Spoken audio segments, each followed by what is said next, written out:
تو اس لیے آپ لوگ بھی معمول بنائیں اس کا، رات کی تنہائیوں میں اللہ سے اٹھ کے دعا مانگنے کا معمول بنائیں. اس دعا کی اگر عادت پڑ گئی تو مزے ہی مزے ہیں. پھر جسے پنجابی میں کہتے ہیں موجاں ہی موجاں، کیونکہ جس کو دعا کی کثرت کی عادت پڑ جائے نا اس کا بس بیڑا پار ہو گیا، وہ بیڑا پار ہو گیا. کیونکہ اللہ کے سامنے گڑ گڑانے کا اتنا فائدہ ہے کہ وہ ہو ہی نہیں سکتا کہ اللہ اس کو نہ دے، ہو نہیں سکتا. اور اللہ نے ایک اصول بنایا ہے کہ جو مانگ رہے وہ نہیں دیا تو کچھ اور دے دوں گا.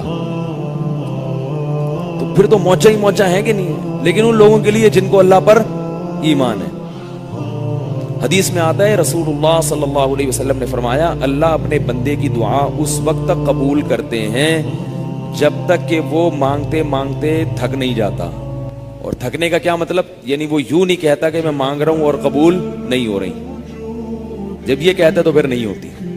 جب تک یہ نہیں کہتا تو ساری قبول ہو رہی ہوتی ہیں، لیکن اس کو نظر نہیں آ رہی ہوتی، نظر نہیں آ رہی ہوتی. اب آپ اپنے بیٹے کی شفا کے لیے دعا مانگ رہے ہیں، اللہ اس بچے کو ٹھیک کر دے، اللہ اس بچے کو ٹھیک کر دے. بچہ ٹھیک نہیں ہو رہا. اب آپ مایوس ہو رہے ہیں، حالانکہ ہو کیا رہا ہے؟ دوسرے بچے پر بیماری آنے والی تھی، اللہ نے وہ آپ کی دعا سے پہلے ہی ٹال دی.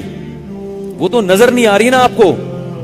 وہ آپ کو دعا تو قبول نہیں ہو رہی. اللہ کے نبی نے فرمایا ہو رہی ہوتی ہیں اور یہ نالائق کہتا ہے نہیں ہو رہی. جب یہ کہتا ہے نہیں ہو رہی، اللہ کہتا ہے جاؤ اب نہیں ہو رہی، جاؤ.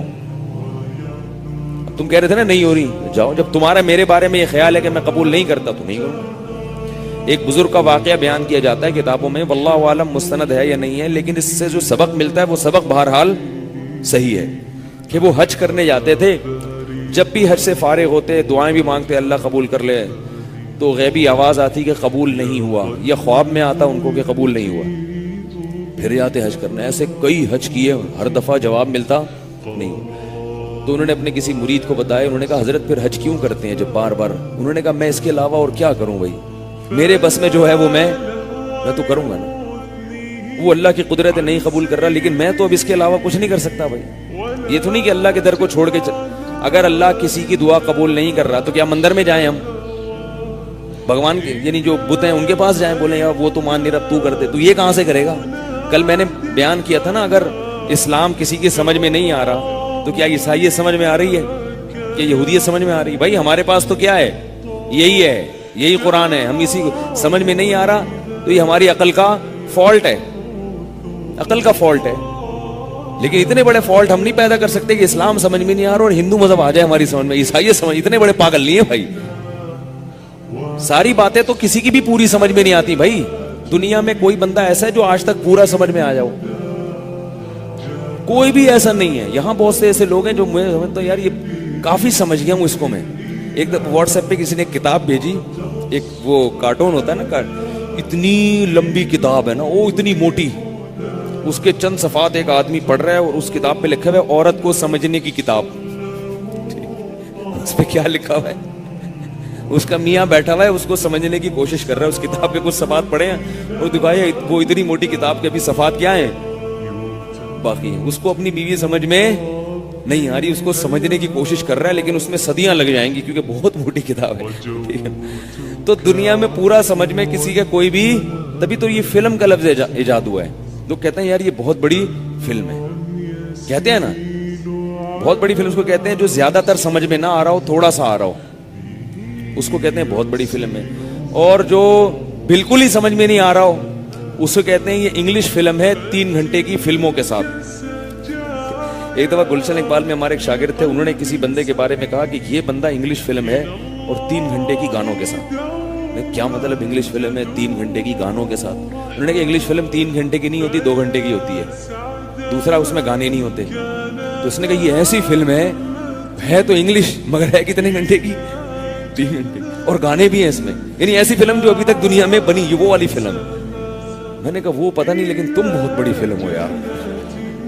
اس کا تو مجھے نہیں پتا کہ وہ ہے یا نہیں ہے، لیکن تم جو یہ اصطلاح لے کر آئے ہو مارکیٹ میں، اس سے پتا چل رہا ہے کہ تم بھی کوئی چھوٹی فلم نہیں ہو. تو پورا سمجھ میں کون آتا ہے؟ عقل تھوڑی ہے. کسی کی سمجھ میں کچھ آتا ہے، کسی کے نہیں آتا. تو ہر اشکال کا جواب بھی سمجھ میں نہیں آتا بھائی. تو کیا کہہ رہا تھا میں، کہاں چھوڑ کے؟ ہاں اللہ سے دعا مانگو، اگر وہ نہیں قبول ہو رہی تو کیا کہاں جائیں ہم؟ کیا مندر جائیں, کیا چرچ جائیں؟ نہیں بھائی, یہی ہے اللہ ہمارے پاس تو تیرے علاوہ کوئی آپشن نہیں ہے. تو قبول کرے گا تو بھی, نہیں کرے گا پھر بھی ادھر آئیں گے. حدیث میں دعا ہے, لا ملجا ولا منجا منک الا الیک. کیسی پیاری دعا. فرمائے اے اللہ تجھ سے بھاگنے کا راستہ بھی ہمارے پاس تیری ہی طرف ہے. یعنی اگر ہم تجھ سے بھاگنا بھی چاہیں تو بھاگ کے آئیں گے کہاں؟ تیری ہی طرف آئیں گے کہ تو ہی بچا لے اپنے عذاب سے. جب آپ پر کوئی مسلط ہو اور سزا دینا چاہے تو اس سے بھاگ کے کہیں اور جاتے ہو یا اس کے پاس آتے ہو؟ اس کے پاس تو کبھی بھی نہیں آؤ گے. ایک بندہ بندوق تان کے کھڑا ہوا ہے مارنے کے لیے, تو اس کے پاس تھوڑی آؤ گے, آپ وہاں سے بھاگو گے. لیکن اللہ اگر آپ کو مارنے کے لیے تیار ہیں تو آپ اللہ سے بچ کے کہیں نہیں جا سکتے. پھر آپ اللہ ہی کے پاس آؤ گے, اللہ بس تو ہی بچا لے, اللہ ہی کے پاؤں میں گر جاؤ گے. وہ کسی نے حضرت موسیٰ علیہ السلام سے پوچھا نا, واللہ عالم یہ واقعہ کتابوں میں لکھا ہے, سند ہے نہیں ہے, لیکن اس واقعے کے جو مفہوم ہے وہ بہرحال صحیح ہے کہ موسیٰ علیہ السلام سے کسی نے پوچھا کہ اگر یہ دنیا کے جتنے حوادث ہیں یہ تیر ہوں اور اس تیر کا چلانے والا اللہ ہو تو ان تیروں سے کیسے بچ سکتے ہیں؟ بھئی ایک تیر انداز آپ کی طرف تیر لے کے کھڑا ہوا ہے, تو بچنے کا طریقہ کیا؟ بھاگ جاؤ وہاں سے, نیچے ہو جاؤ, جب وہ تیر پھینکے آڑ میں آ جاؤ. تو انہوں نے کہا اگر یہ تیر چلانے والا کون ہو؟ اللہ, اور تیر کیا ہے؟ یہ حوادث جتنے بھی آ رہے ہیں مصیبتیں, یہ تیروں. تو موسیٰ علیہ السلام سے پوچھا کہ پھر تیر سے بچنے کا طریقہ کیا ہے؟ انہوں نے کہا ایک ہی طریقہ ہے, تیر چلانے والے سے دوستی کر لو, اس کے علاوہ آپ کے پاس بچنے کا کوئی آپشن نہیں. تو یہی ہو سکتا ہے بھائی. تو اگر قبول نہیں ہو رہی تو بھی کس کے پاس جانا ہے؟ اللہ, اور اللہ سے یہی کہنا ہے. اور اسی بنیاد پر اللہ دعائیں قبول کرتے ہیں کہ یہ کسی اور کے در پہ نہیں جاتا. باقی اللہ آزماتے ہیں. اگر اللہ ایسے قبول کرنا شروع کر دے نا, ادھر آئے آپ نے کہا اللہ میری بیوی کو نیک فرما بردار بنا دے, ادھر گئے بیوی چائے لے کے کھڑی ہوئی آپ کے ٹرے میں, یہ لیں, پھر شربت لا رہی ہے. ایسا اگر گھروں میں نظام ہو جائے, خدا کی قسم کیا انسان کی زندگی بن جائے.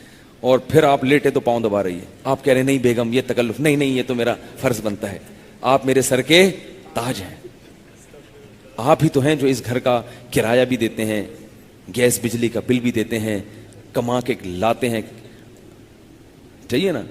اگرچہ ٹائم پہ نہیں لاتے کوئی بات نہیں, لا تو دیتے ہیں نا, کھلا تو دیتے. تو اب آپ کیا ہوگا؟ آپ بولے یار تو فوراً قبول ہو گئی, یہ تو وہی ہو جائے گا. ایک لطیفہ ہے اگر آپ اجازت دیں. وہ ایک ڈاکٹروں نے دوا ایجاد کی, سائنسدانوں نے. بچے نا اس ملک میں بدتمیز پیدا ہو رہے تھے, بہت تربیت کا نظام نہیں تھا. تو انہوں نے کہا یار ہم کوئی ایسی دوا ایجاد کرتے ہیں کہ بچے تمیزدار پیدا ہوں. بچے کیا ہوں؟ تو سائنسدانوں نے کیپسول ایک حاملہ عورت کو کھلایا, بڑا اچھا تجربہ, بچہ پیدا ہوتے ہی آداب. ہم لوگ یہی چاہتے ہیں کہ کیا ہو کہ ایسی دعا قبول ہو کہ بچے, یا اللہ میرے بچے ٹھیک ہو جائیں, بچے فوراً گھر میں داخل ہوتے ہی آداب. تو یہ تو بھائی کیپسول سے ہوگا, ایسا کوئی دوا ایجاد کر لیں. اب سائنسدانوں نے کیا کیا, انہوں نے بولا یار تو بڑا زبردست تجربہ ہوا ہے. ایک خاتون کو 1 درجن کیپسول کھلا دیے انہوں نے. کیا کیا؟ 1 درجن کیپسول کھلا دیے کہ یار دیکھیں جب اتنا تمیزدار بچہ ایک کیپسول سے پیدا ہوا ہے, 1 درجن سے کیا ہوگا. اب بچے کی ولادت ہی نہیں ہو رہی, پیدا ہی نہیں ہو رہا, بڑے پریشان, یار یہ کوئی ریئیکشن تو نہیں ہو گیا. کہ الٹرا ساؤنڈ کیا, پتا چلا کہ جڑواں بچے ہیں, ہر ایک دوسرے سے کہہ رہے پہلے آپ, وہ کہہ رہے نہیں پہلے آپ. 6 مہینے ہو گئے, وہ کہہ رہے پہلے آپ, وہ کہہ رہے نہیں سر پہلے آپ. تو ایسی تمیز اگر چاہیے تو وہ تو بھائی وہ اسی سائنسدان سے رابطہ کرنا پڑے گا آپ کو. تو ہم لوگ بھی یہ چاہتے ہیں کہ ادھر دعا مانگی اللہ میرے بچوں کو نیک بنا دے اور بچے اتنے تمیزدار ہو جائیں. تو ایسے تھوڑی ہوتا ہے, اللہ آزماتے ہیں. یعقوب علیہ السلام کب سے دعائیں مانگ رہے تھے, تو اللہ نے کب قبول کی. تو پھر ہم اگر اس طرح سے حساب کتاب شروع ہو جائے نا تو نتیجہ یہ نکلے گا پھر کافر بھی سارے مسلمان ہو جائیں گے, وہ بھی سب کچھ چھوڑ چھاڑ کے مسجدوں میں آئیں گے, بولیں گے بھائی ادھر مانگو ادھر قبول, ادھر مانگو ادھر قبول. غیب کا جو پردہ ہے وہ ہٹ جائے گا. اور یہ یاد رکھو بعض دفعہ اللہ فوراً